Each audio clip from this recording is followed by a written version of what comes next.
What's up, everyone? I'm Dan, and welcome to another episode of Creators. Today, I am joined by royalty, Twitch affiliate, variety streamer, YouTuber, a tomboy in stilettos, the Queen of Sheba. Thank you for joining me today. How are you doing? Thank you for having me. I'm doing very well, thank you. How are you? Good, good. Yeah, I'm not too bad. Not too bad. Bit tired, but yeah, it's all right. So first of all, why the name Queen Sheba? I wanted something that was very different from like a normal gamer tag. And I didn't want it to incorporate my actual name. And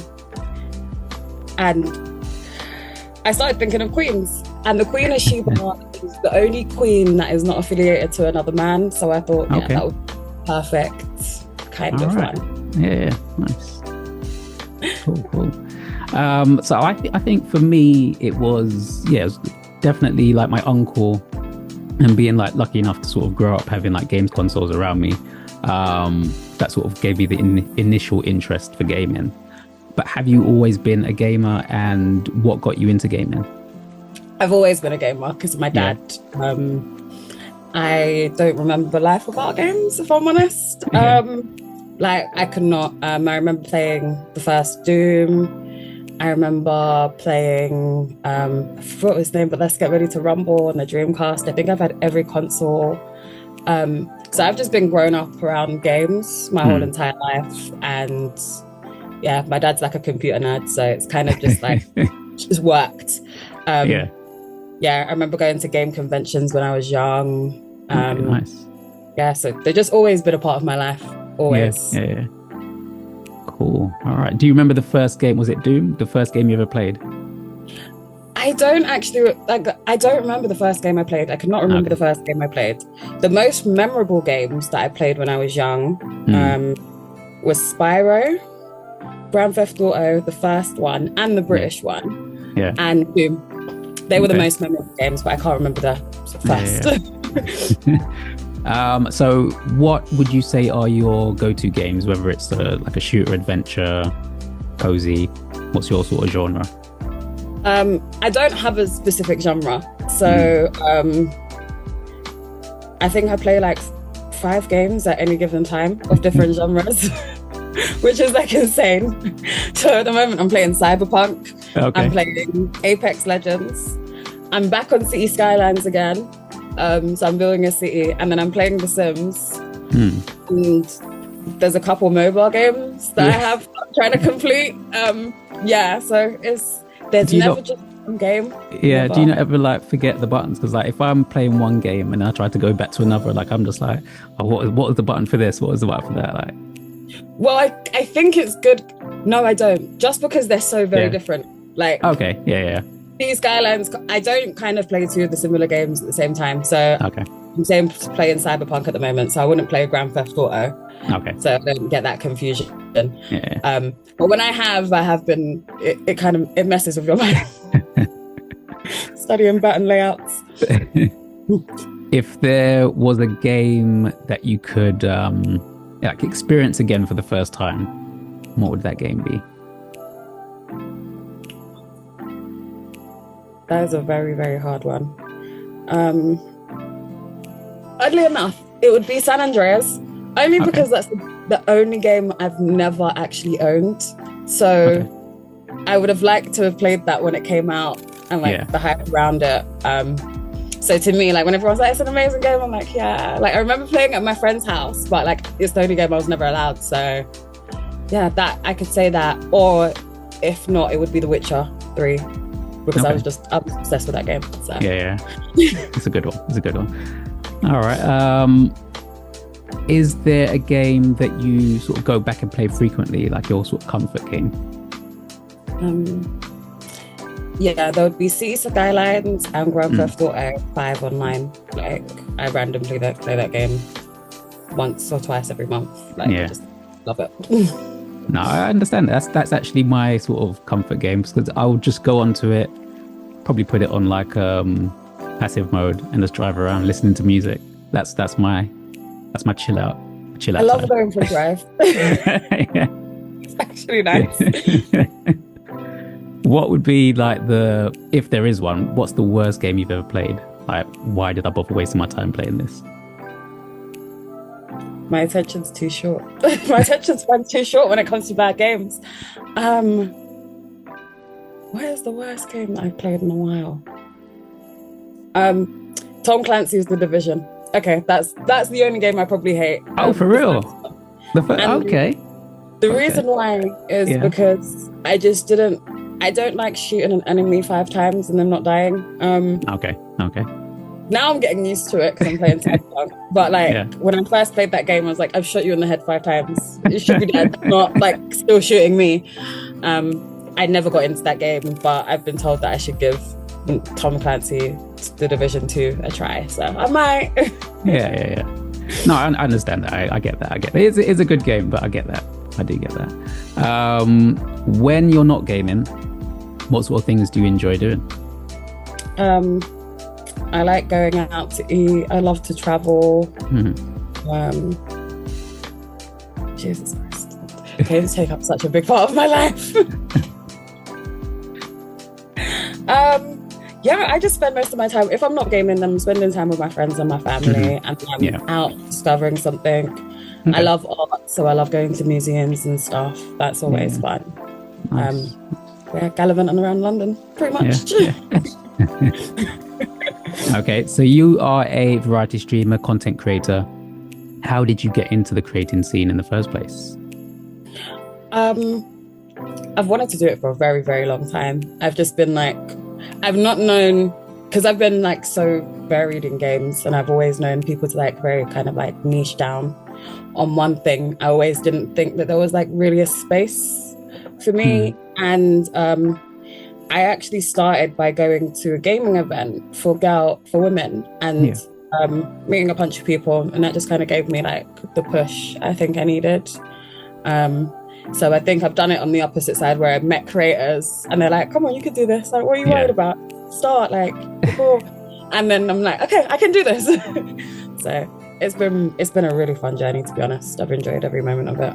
You can't complain. Yeah, that's good. What would you say your biggest achievement's been so far? Becoming a Twitch affiliate. That was really big for me. I'm like, thank you. That was really big for me, and I didn't think it would happen so quickly as well, but I'm grateful that it did, and I'm grateful that I made like loads of friends. Also being invited as a creator to EGX, that was really fun. An amazing weekend. I can't wait for this year as well. What do you think about EGX and MCM Comic-Con joining together? Do you think it'll be a good thing or a bad thing? It's been a bit divisive. Okay. I think attending both separately, I think it's a good thing, but it's also a bad thing.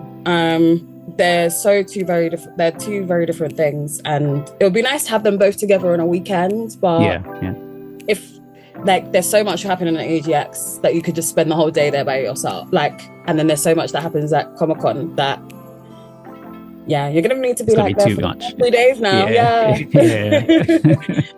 Whereas it's like if it's spread out on multiple weekends, at least you've got like 2 things to look forward to. I think.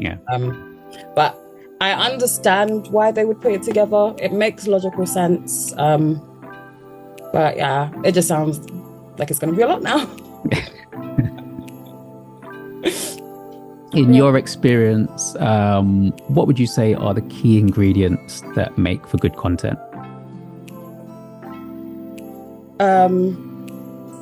Authenticity, if I'm honest.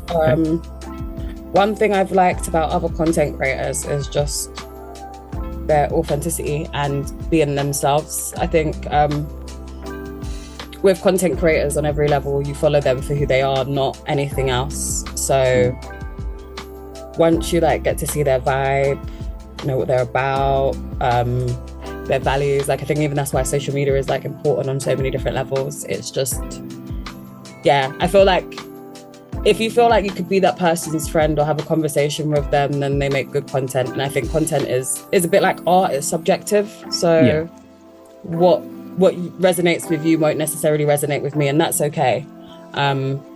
So I think that's essentially, just finding your people is what makes good content, I think. Yeah. Because we all have our own tribe. That's good. Good answer. What's been your biggest challenge within the creating scene, and are there things that you dislike about, say, streaming or content creating?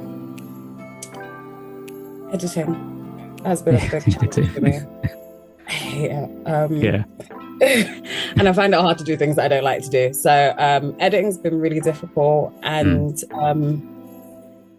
I think I think editing and knowing what you want to put out there. And I think I'm a little bit of a perfectionist. So one thing I'm trying to do with myself lately when I'm creating content and just editing it is just not getting too much in my head about trying to perfect it. I think that's the hardest thing, is like you want it to be like a creator that has a whole team of them behind them creating the edits, and the reality is most of us are one-man bands and we can't do that. And just being realistic with your expectations is, I think, the hardest thing. And I'm still trying to get better at that myself. And the thing that I don't like about it, or the things that could change about streaming, I don't know. I don't think, honestly, I don't think I've been around long enough to basically dislike anything particularly. There are things that I'm critical of, but I don't think I've had enough experience to basically be like, yeah, this doesn't work, or we should change this kind of thing. Yeah. That makes any sense. Yeah. All right. Do you feel that you're supported enough, like as a Black creator, and what would you like to see more of in the community? That's an interesting question. I feel like the community is I don't feel like Black creators are supported enough. And I think the way in which you even apply to most creator programs anyway, through shouting yourself out on Twitter, in my opinion, is just insane. There's no other field that you have to do that. And if you think about it in terms of other kind of jobs, you're already we already have a negative leg up. So we're going against other creators with bigger platforms. Yeah. And you're a small creator, obviously due to circumstances, and in a biased world already, I just don't think the way that things are done are actually very fair.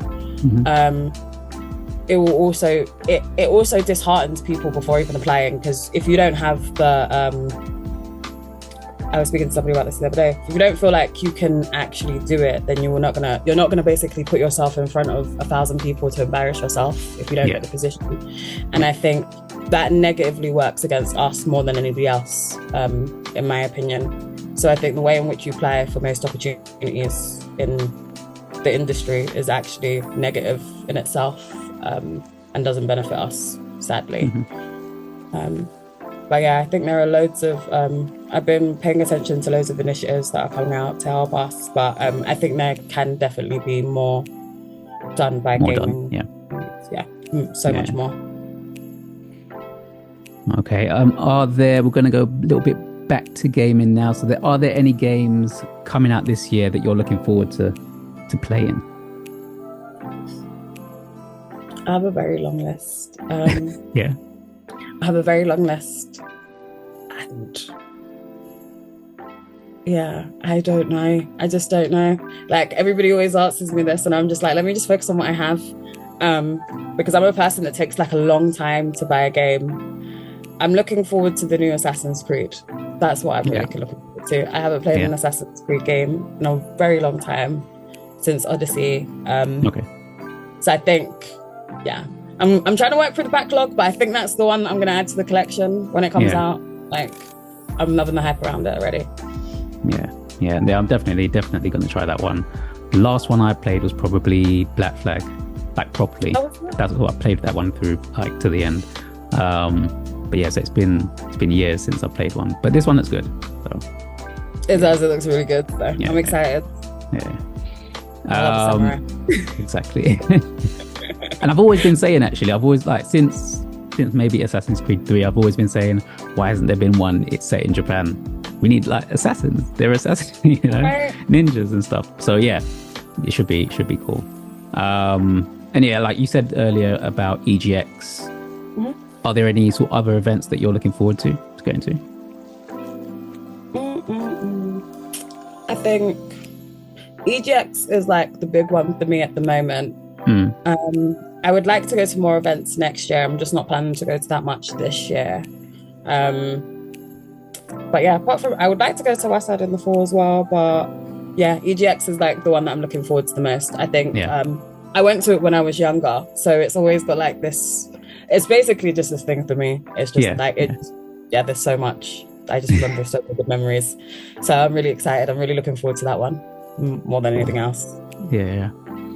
And in terms of being a creator, is there, or what are you hoping to achieve within this next year?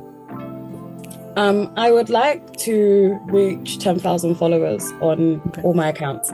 And I know like most people are like, oh, like you shouldn't worry about numbers, but like that's how I measure my success. So yeah, by December, I would just like to be at 10,000 on all my accounts. And I feel like that would be a good point to reach to. Whatever that entails with the amount of content I create is whatever it entails. But yeah, that's what my goal is. And I feel like I can do it.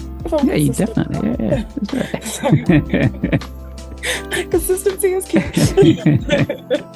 So yeah, I feel like it's possible. Yeah, and I would love to go to more creator events as well. So those are the two things. Yeah. Oh, cool. All right, I've got one more question. A bit of a fun one. You're shipwrecked on an island. What 3 things are you bringing with you? And I can bring anything. Anything. Or anyone. Anything or anyone. Okay. So I'm going to bring a boat. I'm going to bring a captain.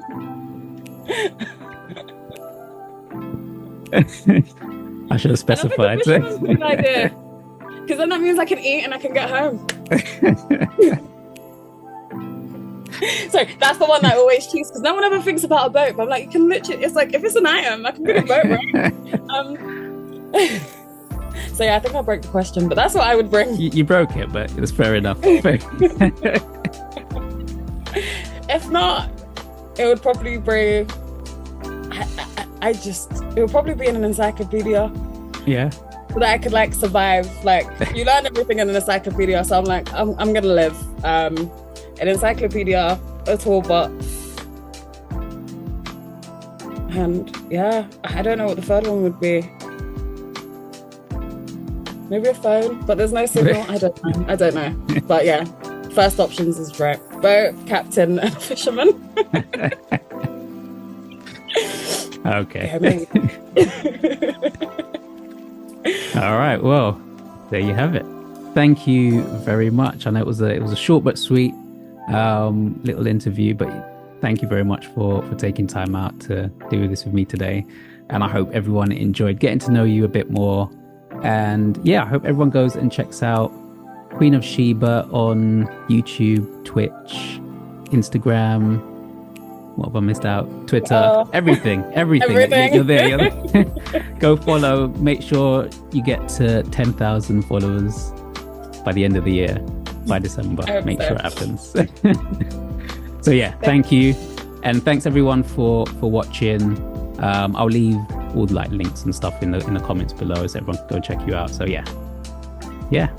Thanks everyone for watching. And until next time.